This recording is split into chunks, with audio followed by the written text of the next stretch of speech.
All right. Welcome, everyone, back to another episode of CRNA School Prep Academy podcast. I'm your host, Jenny Fennell, CRNA. And today we have another CRNA guest, Crystal Grant. Welcome, Crystal.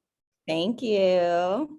So me and Crystal go way back now at this point. It's been a couple years now. We became Instagram buddies, and actually she's kind of opened my eyes to a world that we're going to talk about today. And that's kind of how to tackle student loan debt. I know when I first ran into Crystal on Instagram, she had spent a lot of time educating her audience about how she's paid off $300K in 3 years, which is extremely impressive.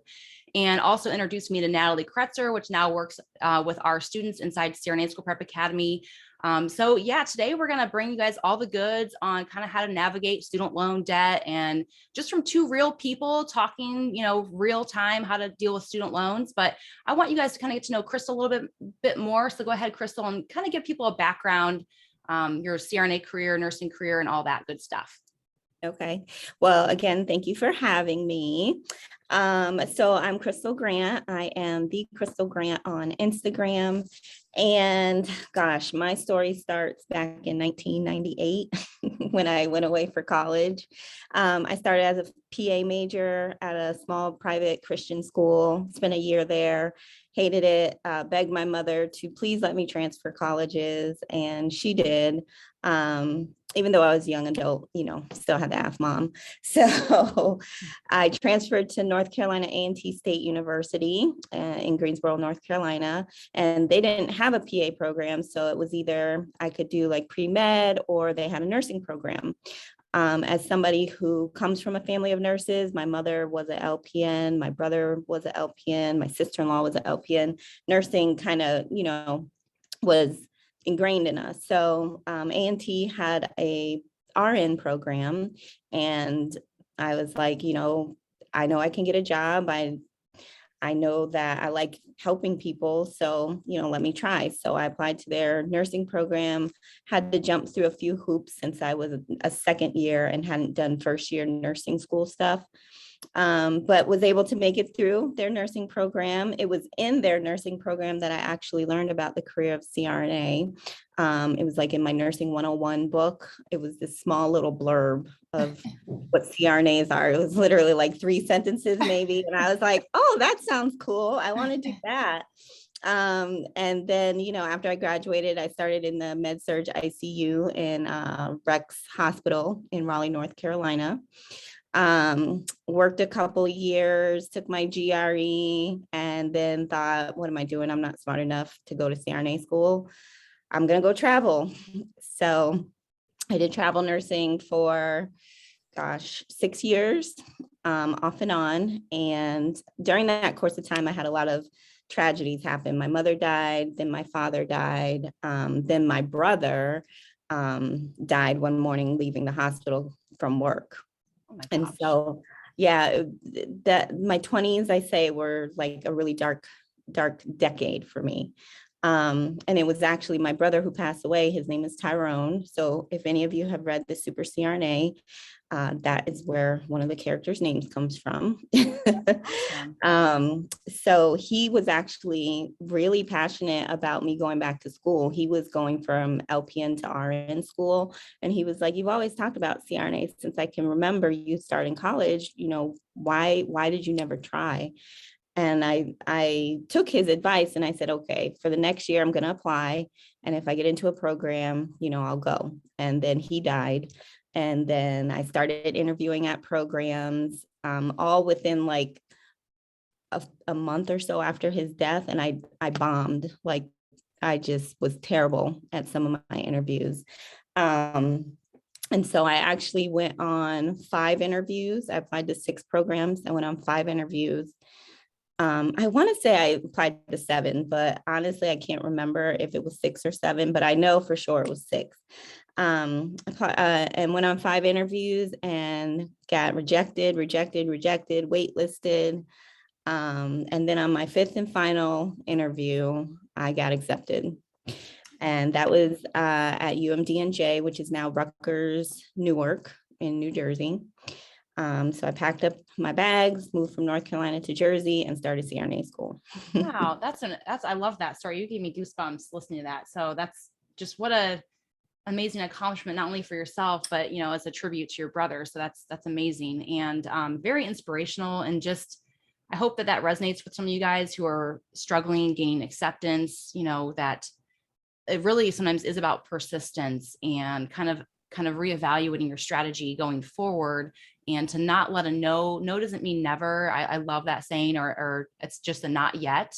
Yeah. So that's a beautiful story. So, well, welcome to our show. And yeah, I'm super excited. We could probably talk about a lot of different topics, honestly. Like I would love to talk to you more about all of everything.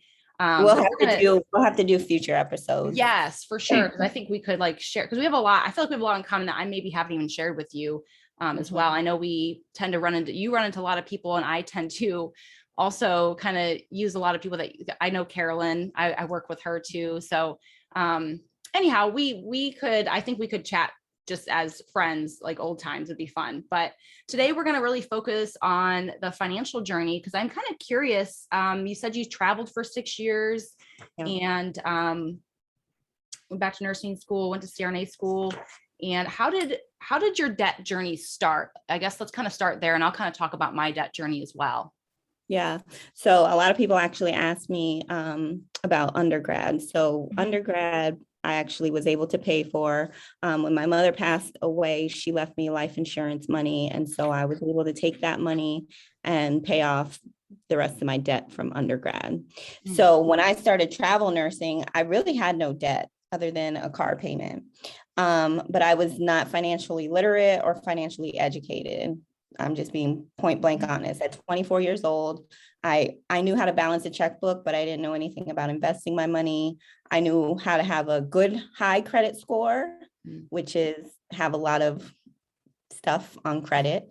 But I wasn't financially literate. I didn't know about paying debts off. I didn't know about keeping cars, until all four wheels fall off. I would get a car every 6 months if I didn't like the color of it anymore. Yeah, I was very irresponsible with my finances.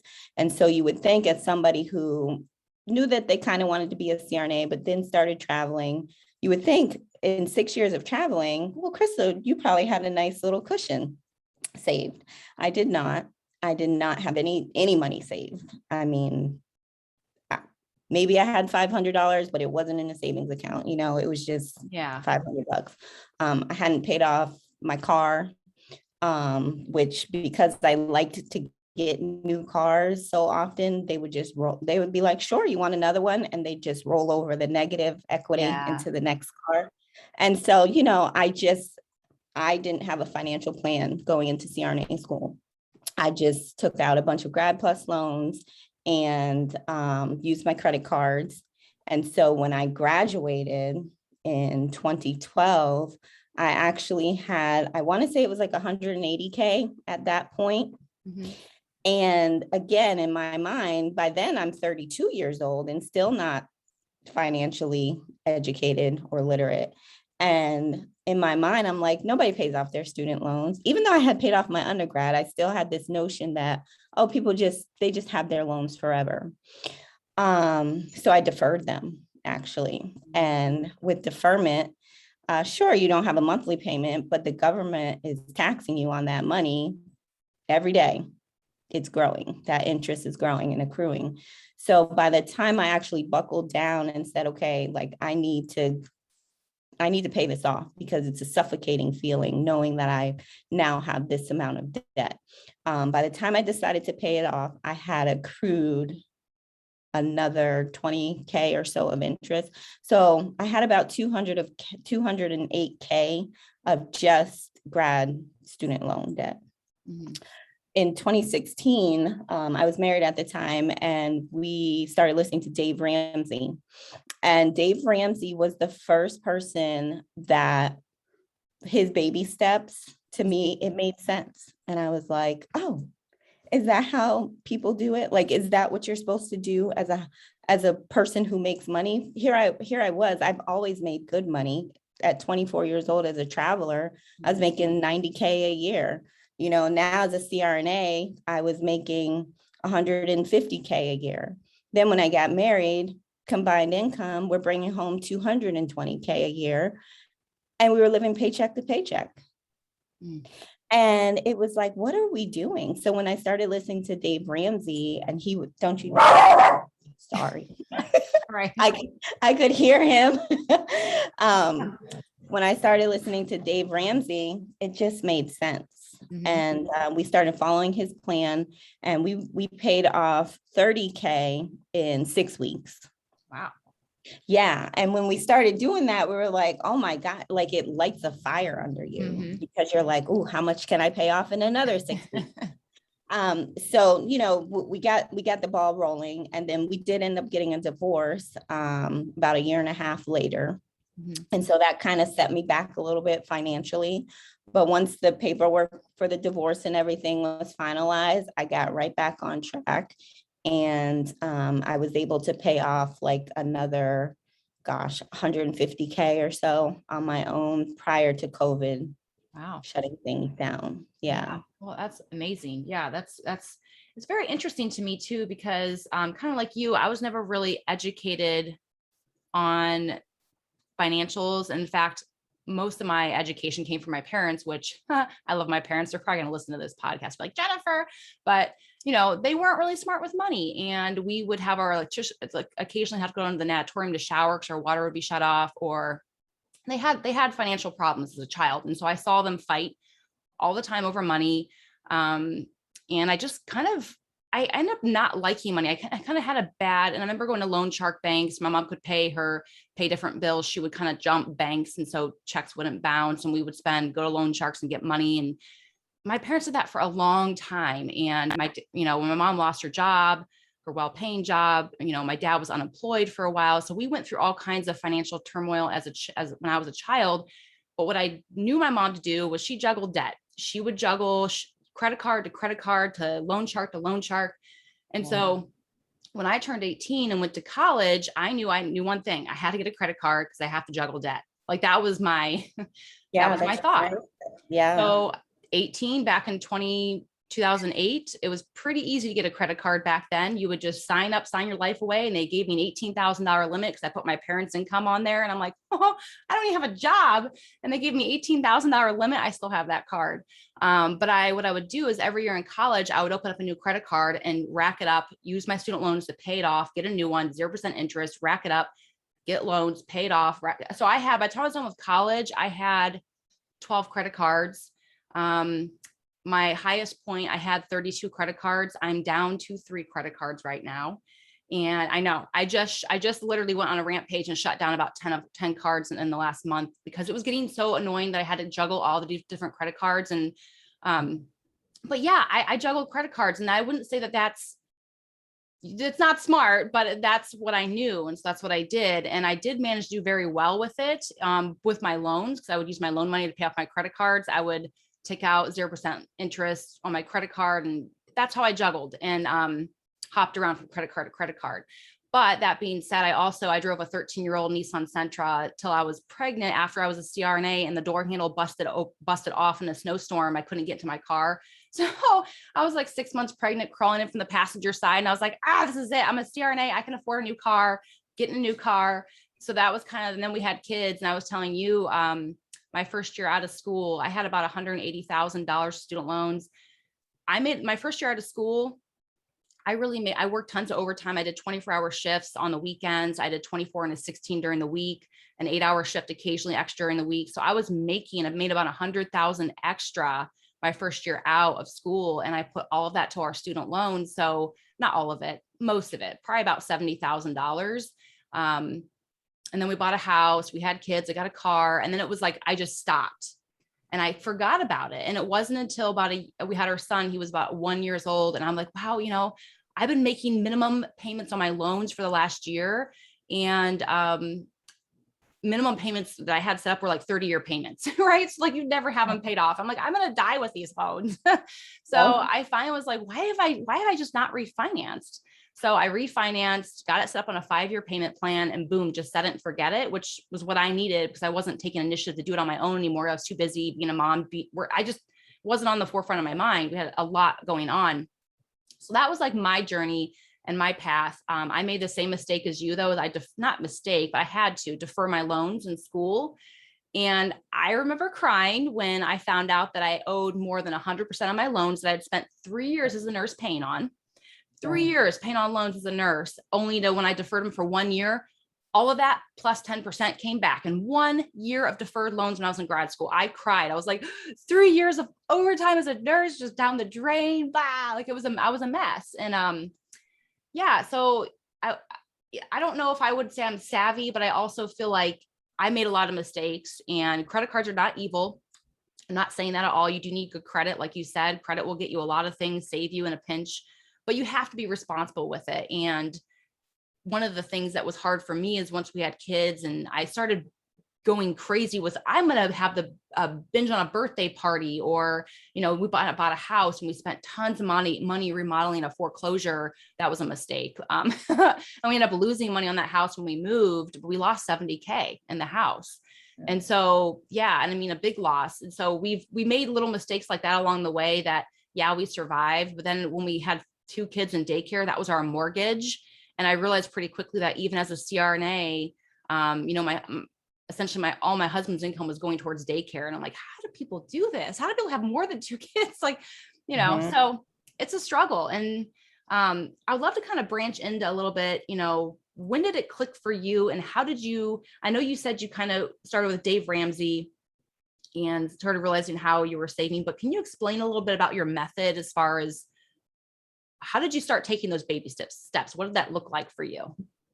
Yeah. So when we were married, I was the primary breadwinner. I'll just use that term because I made the most money. So what we ended up doing was he started picking up extra shifts when he could at the hospital. And the job I was at, I was working Monday through Thursday. And then I started picking up Fridays too. And so that was the first thing. We increased how much we worked. Then we had a few thousand in savings, the Dave Ramsey baby steps, which I don't follow them to a T anymore, but I'll just share the steps with others who may not know about it. So the first step is to have $1,000 in savings for emergencies. So we had a little bit more than that. So anything extra of that $1,000 you take and you put it towards your first lowest amount of debt. He doesn't go by interest rate. He goes by debt amount. If you go by interest rate, that's called the, I can't think of it. If you go by the Dave Ramsey method, it's called the snowball effect. If you go by the other method, the avalanche, it's the avalanche effect. So we did the snowball effect. So we started on our lowest debt, which was like, I don't know, a $600 like Macy's bill or something. And we started doing it like that. We were able to pay off one car in like 8 weeks or something like that. And that's the second baby step, is to pay off your debts lowest to highest. Your third baby step is to save up enough for 3 to 6 months of emergencies. So if you lose a job or if a global pandemic happens, you'll have, that amount in savings, but that only comes after you pay off your debt. And then the fourth baby step is to start contributing to retirement. As a high income earner like you and I, CRNAs, I actually don't do that step anymore because it was putting me into too high of a tax bracket if I didn't defer some of my income into retirement contributions. So that's just like a little tidbit that I wanted to share. And then, the other steps are to give the money away, help others, and, contribute to your children's educational accounts. And it just gives you like oh my gosh, that's how you're supposed to do it. Because my mom was the same. I'll say my parents, but my mom handled the money. There was many times we were boiling hot water to take baths because the gas bill was so high that she hadn't paid it. And, she's robbing Peter to pay Paul, same concept. So the Dave Ramsey baby steps literally gives you 1, 2, 3, 4, 5, 6, 7, like follow these steps. And it just made sense. Yeah. Awesome. Well, thank you so much for sharing. And I love that. And even that, what you just told me, I've heard of avalanche and I've heard of snowball, but I personally have never even looked into it, which is kind of sad, honest at this point. But I know a technique that I like to do is, and maybe this is an avalanche, as I like to hit the highest loans with the highest interest rate. Because for me, even though it's not as rewarding to see it gone, I know I'm hitting it in a smart way, that because that's what I'm getting accruing the most interest. Yes. But it takes a lot of time and a lot of effort and a lot of planning. And I know for me, the biggest issue I had was, like you mentioned, balancing a checkbook. I still don't balance the checkbook, but like it's budgeting. And so, but I have to routinely remind myself, because I still get really lazy and I don't take the time. But knowing where my money is going and how much I'm spending on certain things, if you really pay attention, you might be surprised. Oh my God, I spent $500 on DoorDash in like the last 2 weeks. Like maybe I should rein that in a little bit, or maybe, I don't know, whatever it is for you. I mean, my Amazon's a problem. I mean, I got a fish tank for my daughter who's 3 for Christmas, but it's snowballed into a very expensive thing, because I'm like, oh, I need this, I need that. And it's a 10-gallon tank. I don't need any of this stuff. Like and who cares if they die? Like, it's okay. But I have like every pH tester and ammonia. I mean, just way too much. I went way overboard. So I'm like, I need to return some of that stuff, but I get crazy on Amazon. I'm like, oh, I need that. I need that. So, but yeah, I think what I like to do is I kind of set plans and I forget about it. So like my savings account automatically takes money, puts it in a certain place. We have money going into different retirement funds, stocks, and it happens automatically, because if I have to take the time to actually think and do it, that's where I fall short, is I don't take the time to stop and do it. But if I automatically set it and forget it, like I've had a savings account, that's my cash account, that's my emergency fund. It's only $100 a month, but I've had it now for 3 years. So it's this, so it's a nice little like emergency fund, but I don't even let myself think about it. Like we'd have to be not being able to pay our mortgage, and I would go pull that money. So we kind of like, if we were like living back in the 1920s, we'd be the people who have money stashed in our freezer. Like we'd have money buried in our backyard. Like I just feel like we have to like put it and tuck it in little places that we don't know exist, so it's not on the forefront of our mind. Otherwise, when I have it in my bank account, it's so easy for me to spend it.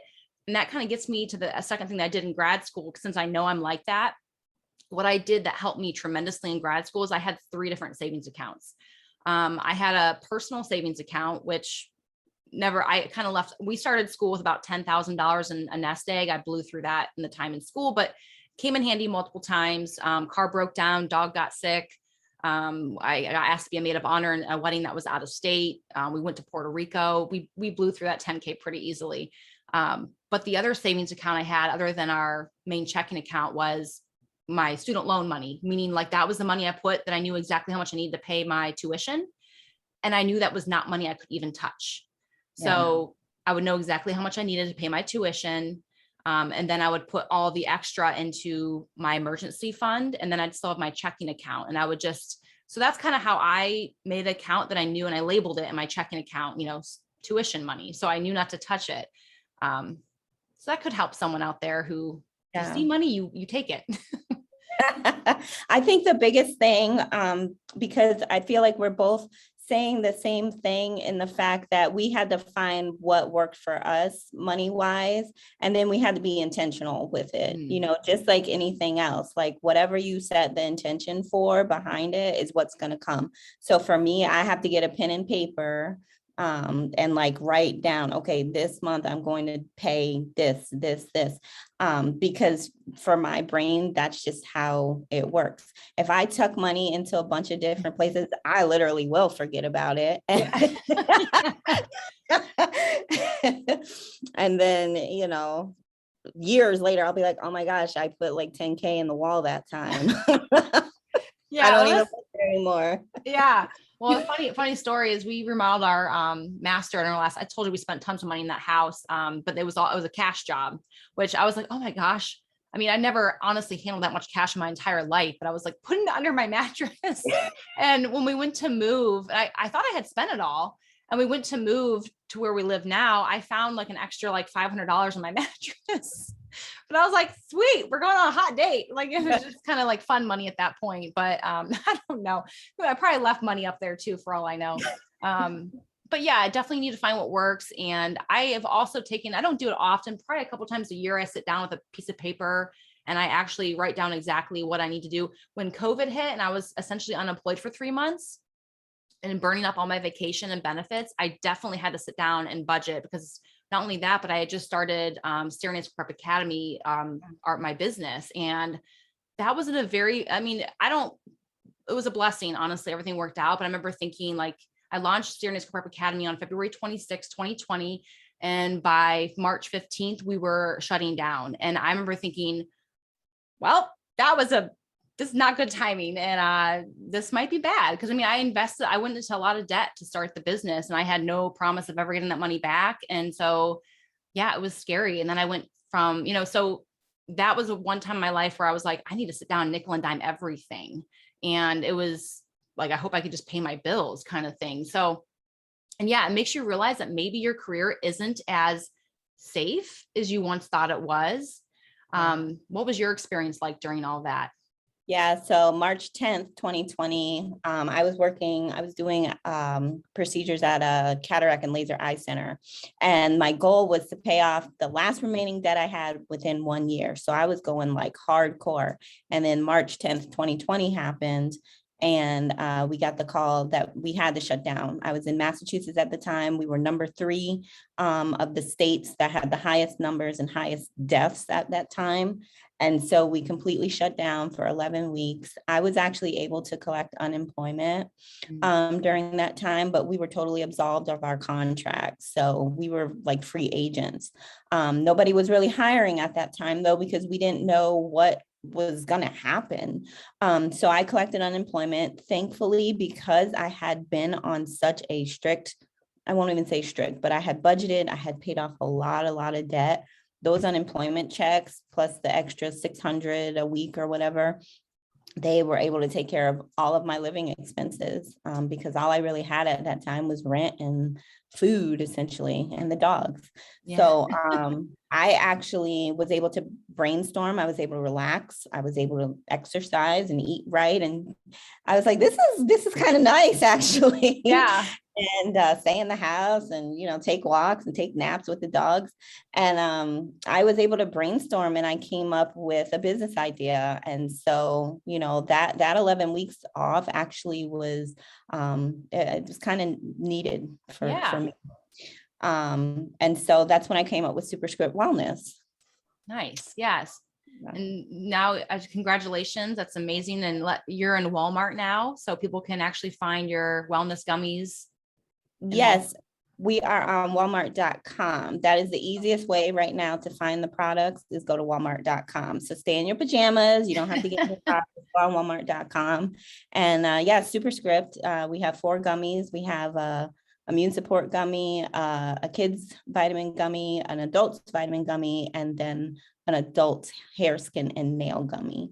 Nice. So let's get into this a little bit too, you guys, because the CRNA Corp Academy, to be honest with you, I never envisioned myself being a business owner. I will talk a little bit about this too, because I love to hear your experiences being a business owner. But let's kind of bridge in the fact that just because you become a CRNA doesn't mean that's where your financial journey should end, and how I think it is smart to start thinking about different streams of revenue coming in. And it doesn't have to be a full-time something else. It could be something on the side, something that you enjoy doing, like a hobby that could actually earn you money. So let's kind of talk about, did you always know you wanted to start a business, or how did that kind of evolve? I know you had time to think, but had you always planned on doing something like that? No. And actually, a few years prior to COVID, I had actually written my first book, Acceptance Granted, and published it on Amazon. And then I wrote the Super CRNA. And so, like, in my mind, I'm like, everybody's like, oh, you're an author too. And I was like, no. But then I was like, oh, wait, I guess I am. Yeah, that's awesome. And then, but I was so stuck on the, like, I'm a nurse anesthetist, that other people were like, no, you're a business owner, you're a coach, you're a mentor, you're an author. And I was like, no, I'm not. And so it was a mindset shift for me. And so when I started Superscript, I was like, you know what, I am a business owner. Like I even as a 1099 CRNA, I was a business owner. So I really had to start showing up as that version of myself in order to resonate with the level that I was currently moving towards. And so I feel like becoming a business owner was a lot like becoming a CRNA. all those years that I was a nurse, and everybody kept saying, don't you want to be a CRNA? What are you doing? And I was like, no, like I'm fine. I'm a nurse. It was the same thing when it was time to be a business owner. Like, aren't you a business owner? And it's like, no, I'm a CRNA. So each level of you is going to require you to get into that proper mindset. As a business owner, it's not easy. I'm sure you can agree. It's a lot of behind the scenes stuff, and it's a 24/7 gig until you can afford to, hire help and things like that. But it's a whole process. But so is trying to become a CRNA.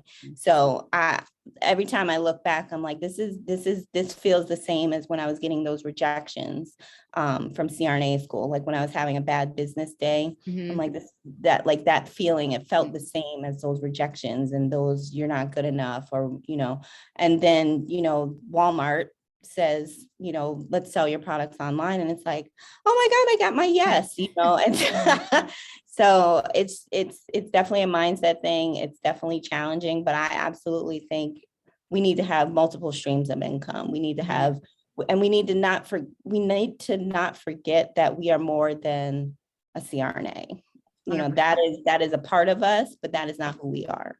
Yeah. Oh my gosh. I love everything you said. And I also want to kind of bring back a little bit that what I'm noticing too is, you give yourself the chance, because even back to when you said, I'm not smart enough. And you did say that resonates with me. It resonates with a lot of people who want to pursue CRNA, but you gave yourself that chance. Now it took a push from your brother, but you still have it in you to give yourself that chance, and you still have it in you to give yourself a chance because you're taking risks and you're doing things that you are working towards in your business.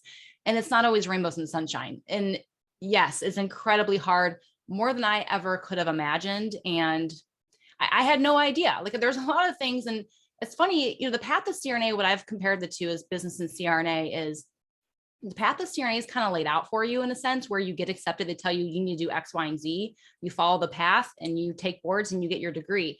Business is like going into a dark room and not knowing where the light switch is and being like, I have no idea what I'm doing. I hope I don't reach out and touch a metal sharp blade. Ouch. It's like, oh, and I have my son's Band-Aid from his 9th appointment on my sleeve. He got the flu shot. Anyways, that's funny. So yeah, it's scary because you just don't know what to do. And sometimes my poor husband, my husband now helps me. He's part of the business. And sometimes when I get frustrated, I say, I don't know. And I just keep repeating, I don't know, because it gets me so worked up. But I've just had a realization is why I don't like knowing comes back to my time as a child, not knowing kind of what to expect in some of the issues I dealt with as a child. But it's interesting how the predictability part of it resonates with who I am as a person and maybe my fear of taking risks. But as a business, as an entrepreneur, as going out on your own and doing things, you have to face your demons. You have to face your fears. You have to be willing to be uncomfortable and say, that hurts to go there, but I'm willing to go there to get past it. And it sounds like you do the same thing every day by getting that mindset where it needs to be. Yeah, it's dealing with those shadow aspects, those subconscious beliefs, unconscious beliefs that are playing in the background that you don't even realize are playing in the background.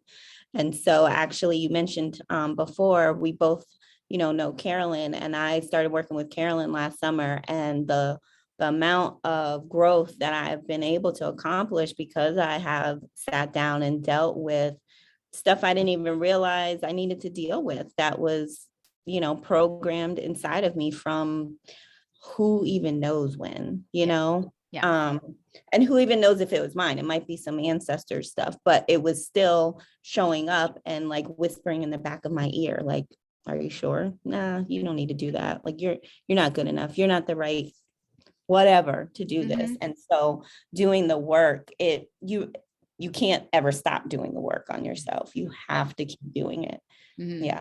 Yeah, that's beautiful. And let's talk about, you actually are a coach too, and you actually help people coach through some of these issues. Let's tell me a little bit more about that. When did you start doing that? Recently? It was October of 2020. Goodness, we're in 2022. Okay. So October of 2021, I started coaching, and same thing for years. I had been showing up on Instagram and talking about, like we've said, finances and being a CRNA and being an author. But people would reach out to me and say, well, do you mentor? Do you coach? And I'd be like, sure. But I didn't have anything laid out. And so when I started working with Carolyn, she actually was like, you really need to be coaching. Like, what are you doing? And I was like, oh, I don't know what I'll do. And, I didn't want it to be so CRNA focused. That's what programs like CRNA School Prep Academy is for, And so the more I started working with her, the more I started talking on Instagram, and people started reaching out to me about the pain points I was hitting, not being good enough, not feeling smart enough, being the wrong color, being a female. And so they were like, oh my God, I feel that same way. And so I started thinking, who was I 10 years ago? Because I was not this woman at all. Who did that 10-year ago Crystal need? And so I developed my coaching program around who that 10-year-old or 10 years ago Crystal needed. And that is what I work on them with. It's an 8-week program that I've kind of developed. And we do a lot of the energy work that's needed. Mm-hmm.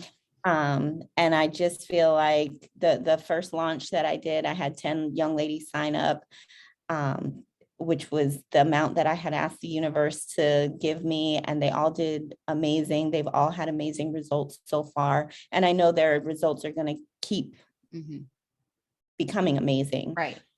Today, I actually start my second cohort this evening, and I'm really excited to work with these 5 young ladies as well, because I know that had I had this work 10 years ago, I would be sitting having tea with Oprah right now. I love your point in the fact that, and I've kind of been going through a similar journey, although mine's relatively fresh, meaning I just started working with Carolyn in the last, it was probably October. And I kind of had a pivotal point in my life where we just welcomed our 3rd child in April, and the business was doing great, but I was learning, like I said, this is behind the scenes, learning very quickly that business it's a lot more than I had thought it was ever going to be, in a sense that it became very overwhelming for me. And every day I was starting to get panic attacks again, facing overwhelm, burnout, not wanting to show up, and sensing that I was hesitating showing up because I just didn't even know where to start. I dealt with postpartum depression, like all kinds of stuff. And I was like, you know what? I'm running myself into the ground. Something has to change.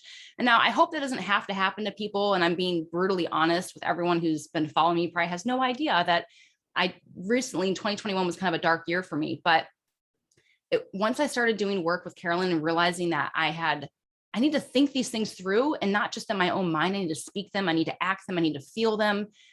It's a gift that keeps giving, because it becomes more of like, I remember I set my alarm 10 times a day. It was one of the first activities she had me do. And every time my alarm would go off, I would ask myself, how am I feeling? And initially it was like overwhelmed, anxious. Every time it go off, that's how I was feeling every time. And then eventually my alarm would go off, maybe like 2 months into it. And I might be busy, but I didn't feel overwhelmed. And I might feel, I kind of, and it was the gratitude piece of it. Coming back to gratitude it really helped me tremendously change my mindset. And the fact that, Jenny, you might be overwhelmed, but it's because your business is doing well. So be grateful that you're growing and that you need to scale, and figuring that out. Like, it's a puzzle. You're going to figure it out. You always do. And so reminding yourself that you can figure this out, whatever journey you're on in your life, whether that's CRNA school, juggling, having kids and working, going through a difficult marriage, difficult relationship. Just give yourself that space to breathe, and just mentally give yourself that space. You need to think through things and seek out guidance and help. And Crystal would be a great program for you if you're struggling right now and need someone to get some perspective.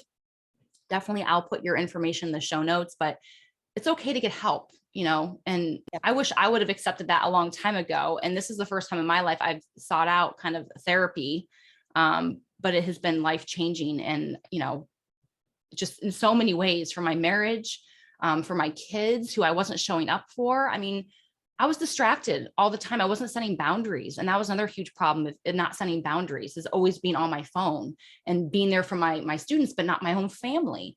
And that was making me feel icky inside and who I was. And so shifting all that has just, not only has it helped me show up better for my students, but now my family. So I'm happy again, so, but everyone's situation could be different. I encourage you to slow down a little bit. You got to slow down to speed up. That's an important piece I want to tell everyone.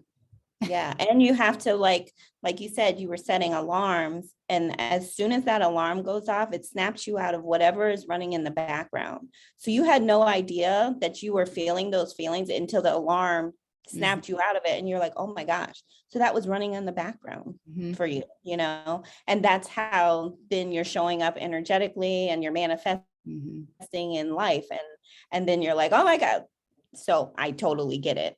Same. And I have alarms all up and down my phone about who I am and what I'm going to be and who I'm, because it snaps you out of that, whatever's playing. You're like, oh yeah, I am abundant. I am prosperous. I am needed. I am loved. Whatever you need to hear, you sometimes got to snap yourself out of it. So I love that you set your alarms. Yeah. Oh my gosh, this has been so good. So I know we kind of gotten off the finance piece of it, but I think this is important because I think even when you're talking about finances, kind of focusing on what you need and maybe question, why are you spending money? Maybe it's because you're filling a void of needing that happiness. I know that can be a impulse for me, is where I buy because I'm unhappy.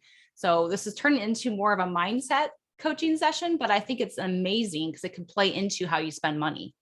Yeah. And I feel like whatever we've said and spoken about was what was needed to be heard. So there was no mistakes in this. No, 100%. Well, thank you, Crystal, so much. And just remind everyone where they can reach out to you on the social networks. Yes, so you can find me on Instagram at the Crystal Grant, CrystalGrant. You can find my website, thecrystalgrant.com, or you can find my gummies at walmart.com under Superscript Wellness. Awesome. And she also is an author of 2 books, Acceptance Granted and the Super CRNA. So make sure you check those out. They're both on Amazon. They're going to be available on my website soon, but yes, they're on Amazon for right now. Well, thank you so much. It was a pleasure speaking with you today. And thank you everyone for tuning in.